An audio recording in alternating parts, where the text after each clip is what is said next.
Welcome to the Deep Dive. We're here to really cut through the noise and get you the insights you need. And today we're taking a really deep dive into one specific fascinating source, the Samaṇamuṇḍikasuttaṃ.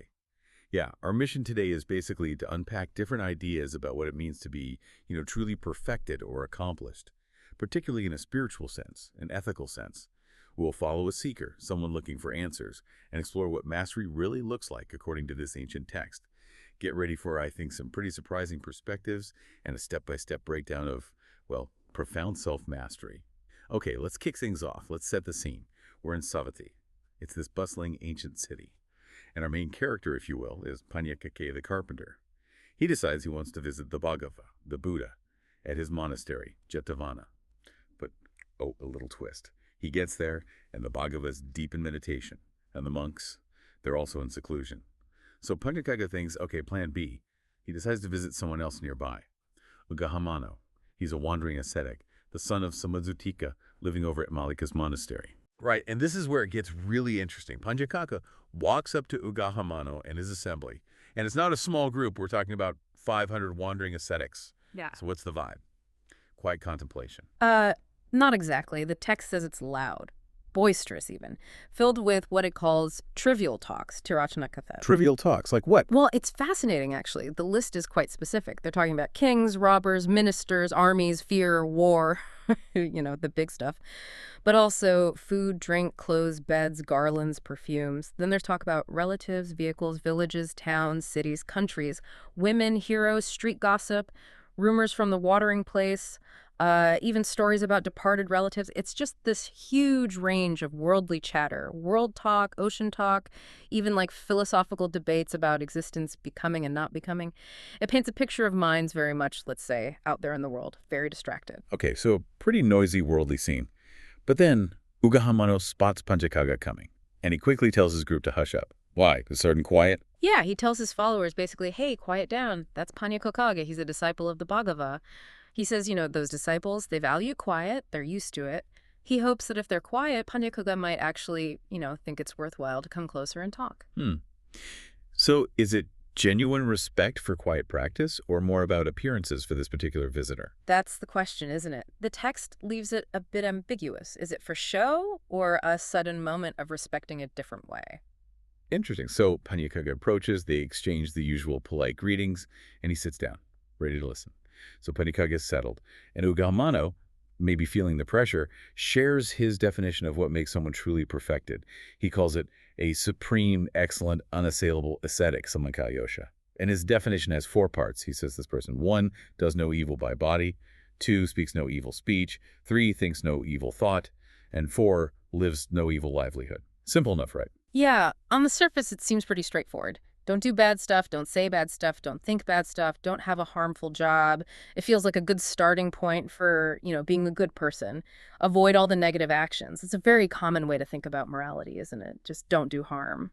But is that the whole picture? Yeah. Is not doing bad things the same as being perfected? Well, that's the crucial question. Is the absence of negative enough for, supreme accomplishment? And Pañcakaṅga's reaction is telling. He doesn't clap, he doesn't argue, he doesn't say, wow, great definition, or no, that's wrong.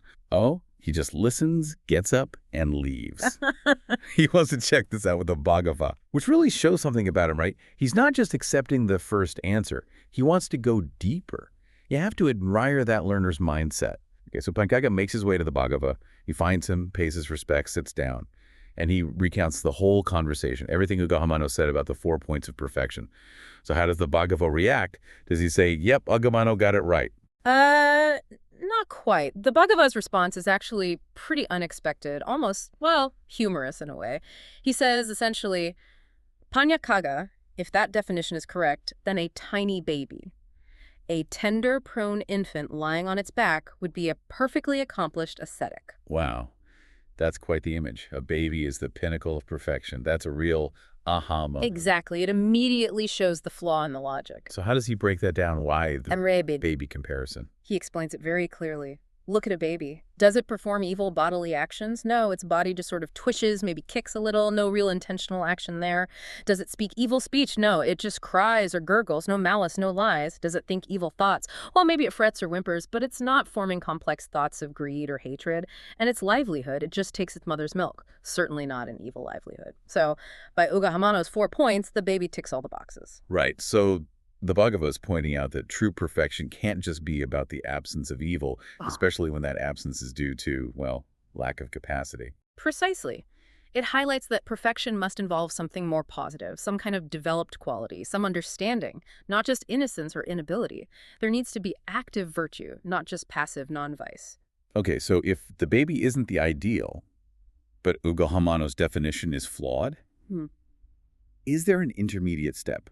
Someone better than a baby, but not yet fully perfected? Yes, the Abhagava actually introduces that. He describes someone who maybe does commit some evil physical action they slip up with their body, but this person doesn't speak evil, doesn't think evil thoughts, and doesn't have an evil livelihood. So 3 out of 4 are okay. The Bhagava says this person, while definitely still imperfect because of that bodily misconduct, surpasses this tender, prone infant. I see. So even partial development, mastering some areas, even if not all, is already a step up from just being undeveloped like the baby. Exactly. It shows there's progress, there's effort, there's some level of cultivation happening. Even if it's incomplete, it's moving beyond mere absence. This leads us then to the real core of this deep dive. The Bhagava doesn't just critique, he provides his definition. He talks about being endowed with 10 qualities and a path involving things to be understood. This sounds much more complex. What are these elements? Right, this is where we get into the real substance. It's a much more layered, dynamic understanding. The Bhagava outlines a progressive path, looking at conduct, then thoughts, and the conditions underlying them. He starts with evil conduct, akusala sila. This covers the basics: evil bodily action, evil verbal action, evil livelihood. Pretty much Uggāhamāno's ground, but with more depth. Where did these come from? The Bhagava says they arise from a mind that's tainted by greed, hatred, and delusion. The root is internal. Okay, so it's not just the action, but the mental state behind it. How do you stop it then? You stop it by actively abandoning that ill conduct, body, speech, mind, and crucially, by practicing right livelihood. But it's not passive. The path to stopping it involves, and this is key, generating desire, effort, exertion. It's work. Work to prevent evil states that haven't arisen yet, to get rid of evil states that have popped up, to arouse good, wholesome states that aren't there yet, and then to maintain and develop the good states you do have. Wow, okay, so it's like constant mental gardening, you could say. Yeah. Pulling weeds, planting flowers, watering them. Very active. Exactly that. It's proactive mental and ethical work. Then, flip side, wholesome conduct kusala sila, wholesome body action, wholesome speech, pure livelihood. These arise naturally from a mind free from greed, hatred, and delusion. So you cultivate the good, and that arises from a clear mind. Does that just... Yeah. Interestingly, no. The Bhagava says even these wholesome states eventually cease, or maybe transcended is a better word. This happens when a monk or any practitioner is virtuous but isn't rigidly virtue-bound, meaning they move beyond just following rules for the sake of rules. They understand the deeper purpose, mind liberation, wisdom liberation. So virtue becomes natural, integrated, not just rule following. Yes. And the path to cultivating and maintaining this wholesome conduct, it's that same active process. Prevent the bad, abandon the arisen bad, arouse the good, maintain the arisen good, constant effort. Okay, so conduct both good and bad is tied to the mind and requires active work. What about thoughts themselves, the internal chatter? That's the next layer the Bhagava unpacks. Evil thoughts, akusala sukapa. These are thoughts driven by sensuality, by ill will, or by harmful intentions. And where do they pop up from? From perceptions rooted in those same things, seeing things through a lens of desire, anger, or cruelty. So the thought reflects the underlying perception. How do you get those to cease? Just try not to think them. Not just try not to. The Bhagava links their cessation to achieving the first jhana. This is a specific, deep state of meditation. It's reached by stepping away, secluding oneself from sensual pleasures and unwholesome mental states. In this state, there's still some mental activity, initial thought, and sustained examination, but it's focused, and it leads to this powerful feeling of rapture and happiness born from that seclusion. It's like finding a focused, calm mental space. So it's not just suppressing thoughts, but cultivating a different, higher quality of mind where those negative thoughts naturally fall away. Exactly. It's about changing the inner environment. And again, the path involves that active effort. Generate desire, make the effort, strive to manage and transform those mental states. Makes sense. And the wholesome thoughts. Right. Wholesome thoughts, kusala salkapa. Thoughts of renunciation, letting go, non-ill will, kindness, and non-harm, compassion. These arise from perceptions rooted in those same positive qualities. And how are these transcended? Is there a deeper state? Yes. These cease upon entering the second jhana. This is an even deeper meditative absorption. Here, that initial thought and sustained examination we saw in the first jhana, that stops. The mind becomes incredibly still internally. What arises is an even stronger rapture and happiness. But this time, it's born purely from concentration, from that profound inner stillness. It's a state of unified calm. And reaching this also requires that same active, diligent cultivation. Okay, this is unfolding into a really deep path. From basic conduct to the roots in the mind to cultivating these profound states of concentration. What's the absolute peak? What defines the person who has, actually mastered all this? This brings us to the concept of the ascetic. It literally means one beyond training, or one who needs no more training. This is the fully perfected individual.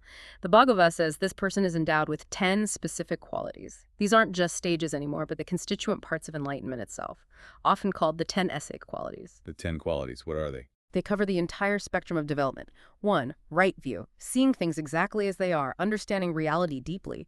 2, right intention, mindset free from greed, hatred, delusion, basically those wholesome thoughts fully established. 3, right speech, always truthful, kind, helpful, appropriate. 4, right action, ethical conduct, causing no harm, wholesome conduct perfected. 5, right livelihood, earning a living ethically without harming others. 6, right effort, that continuous active cultivation we've been talking about, now perfected. 7, right mindfulness, constant clear awareness of body, feelings, mind, phenomena. 8, right concentration, mastery of those deep meditative states, the jhānas. 9, right knowledge. This is the direct penetrating insight that brings liberation, seeing the ultimate nature of things. 10, right liberation, the final result, complete freedom from suffering, from all mental defilements, the end of the path. Wow, so it goes from don't do bad things all the way to this incredibly comprehensive state of being covering ethics, mental discipline, wisdom, everything. Exactly. Those 10 qualities together represent the full realization. It's holistic. So let's try and bring this all together. What does this mean for you listening right now? We've gone from Uggāhamāno's simple 4-point, almost negative definition, don't do this, don't do that, to the Bhagavad's incredibly detailed, active, step-by-step path involving actions, yes, but also thoughts, perceptions, deep meditative states, and ultimately these 10 perfected qualities. Yeah, the big takeaway, I think, is that true mastery, real accomplishment in this sense, isn't just about passively avoiding the bad stuff. That's maybe step 0. It's an incredibly active process. You have to understand where your unwholesome actions and thoughts even come from, the greed, hatred, delusion. Then you have to diligently, constantly work that right effort to prevent the bad stuff from arising, get rid of it if it does, and actively cultivate and maintain the good stuff. It's a journey from just managing external behavior to a fundamental internal transformation that leads to wisdom and liberation. Right. It's less about just putting up fences to keep bad things out and more about cultivating a rich, healthy inner garden where weeds just don't thrive. It's proactive growth, not just passive avoidance. So thinking about this deep dive, what really stands out to you? When you think about perfection or even just being a good person, does your default idea lean more towards Uggāhamāno's don't do bad things view? Or does it resonate more with the Bhagavata's idea of this really active internal cultivation process? And here's something to really chew on. The sutta emphasizes understanding the origin of unwholesome thoughts and actions, where they spring from in the mind. How I'm really focusing on that, on understanding the roots, rather than just trying to suppress the surface behavior, fundamentally change your approach to your own growth, your own ethical living. Something to ponder.